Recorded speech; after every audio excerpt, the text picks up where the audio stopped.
Hi, Fraser. Welcome to another Servant Spotlight, where we bring to you people you see around the church, whether they're full-time staff, volunteers. We want you to get to know them, what they do, what brought them here, where they are in their faith journey. And today we are so excited to bring to you Johnathan Williams. He is our Outreach Coordinator here. And before we get started, I just want you to share with us a little bit of what you do here. Well, first of all, thanks for having me on.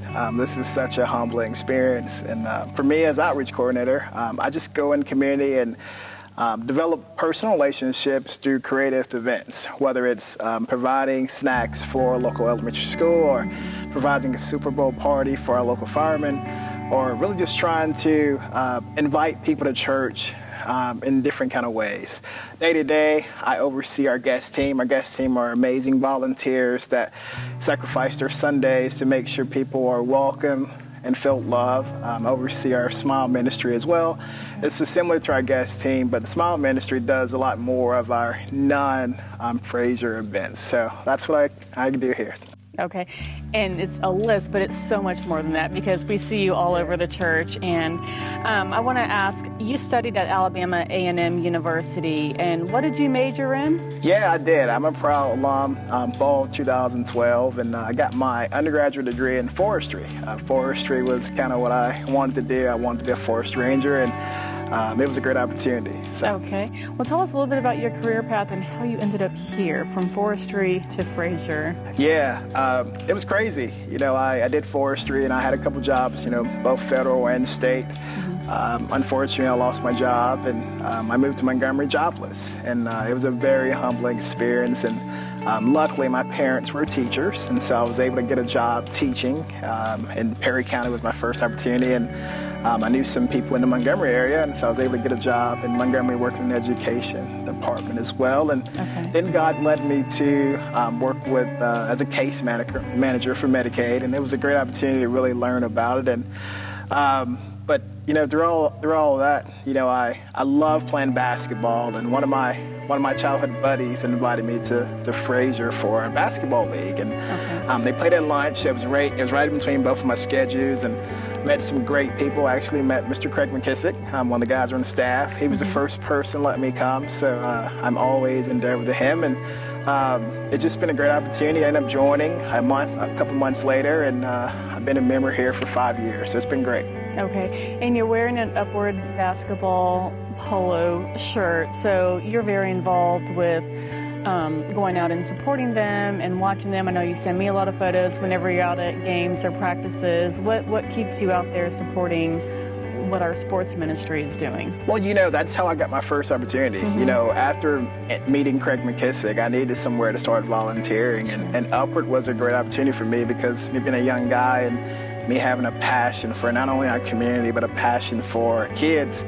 It made it easier, and I get more out of the kids than they do. I just love the relationships, but I also love the parents part of it. I'm kind of adopted to all these parents. I'm heading into my 6th year of coaching, and I just love what the parents bring, but I also love that the kids get to grow, not only athletic, but they get to grow spiritually as well.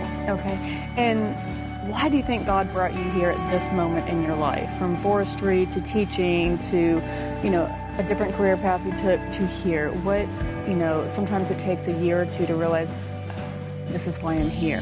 Why do you think God brought you here at this moment? It's funny. I grew up in a small church, and my small church, we didn't have anybody full time, so I had no idea that churches had, so it had to be on God. But, it's crazy. When I lost my job, I was kind of in a rough spot. I didn't go to church, I didn't pray, I didn't sing. It was about 4 months where that was kind of non-existence. And when I came here and I became a member, it was like a sense of relief. I grew up Baptist, and I kind of joined this Methodist movement. But for me, it's one of those things where I felt like God had prepared my whole life. I grew up in the church, and for me, I just try to provide positive, authentic energy. I just want to make sure that people always feel welcome, loved, but also transparent. That's what I'm always trying to bring. It's just a normal guy who doesn't have a seminary degree, but a normal guy who's trying to become better and closer to God. Okay, and I truly feel that if people don't get that from you on Sundays, then they're completely missing out. I get that from you, and I feed off your energy every Sunday that you're out there with the volunteers and helping them with the bulletins and making sure, the operation runs as smoothly as possible every Sunday. What is your goal or mission in providing outreach to our community? Well, when I taught at school, we had so many acronyms. I was a math guy, so KFC, keep, flip, change, the different kind of words of how to do algebra expressions.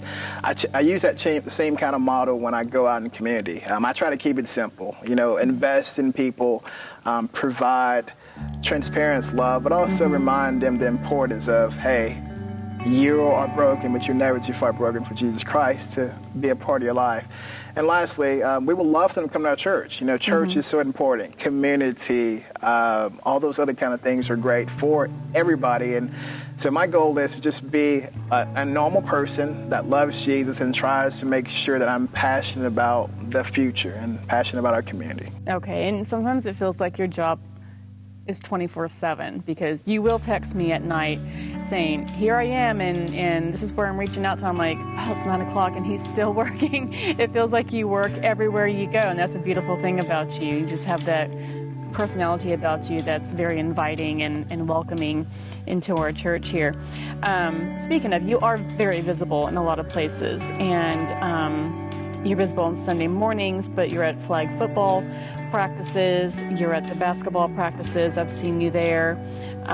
You went to a Huntington football practice. You sent me photos from there. Where else can you be seen? Well, as I talked about with Upward, a lot of the kids invite me to their baseball games. And so I spend a lot of times at all the big major parks in Montgomery, AUM and all those other kind of things. I just currently started mentoring some guys at Mount Meigs. I go every Wednesday from 12:30 to 1:30, and it's been very humbling. Like I said, when I go out, I get more from people than I ever thought. I still do a lot with the church. My church is important to me, and I have a lot of God-given abilities, so I do a lot with the Cami Cole-Pepper and her kids ministry, and do a lot with Tyler Grant. And since COVID happened, I've started doing more with Neil Epler and his older adult ministry, because I always feel like when people feel appreciated, they will invite more, and if people invite more, our church will grow. So. Right, okay. Before we go, tell us 2 things about you that we might not know and that you're comfortable sharing with us. The first one, I am not big on talk on the phone with it to my ear. I love speakerphone. Speakerphone is amazing. I'm a speakerphone guy because, forgive me, I'm always multitasking. So I'm always doing something else. But thank God for Bluetooth headphones, because I can always hit Bluetooth headphones, and it drives some of my mentors crazy, because they can hear the football game in the background. They can hear me driving, and they can hear that. The second thing is, my sophomore year in college, I almost died twice. My first time was I got bit by something, and I developed a staph infection, and me being a manly guy, I didn't go to the doctor. I kind of played it off, but I couldn't move my arm because my arm was on fire. It was my right arm, and so they had to go and they had to do a procedure to kind of slice that staph bump, and I could have taken me away. That was a summer when it was real big and president. The second one was I was playing flag football. And I got kicked by a guy, and I developed a severe blood clot in my left calf muscle. Oh my gosh. And it almost took me out too. And once again, I didn't go to the doctor for weeks, but I finally went to the doctor, and both of those times they were all just saying, hey, somebody's praying for you. And that's always kind of motivated me to who I am today. Life is precious. Life is something that we should never take for granted.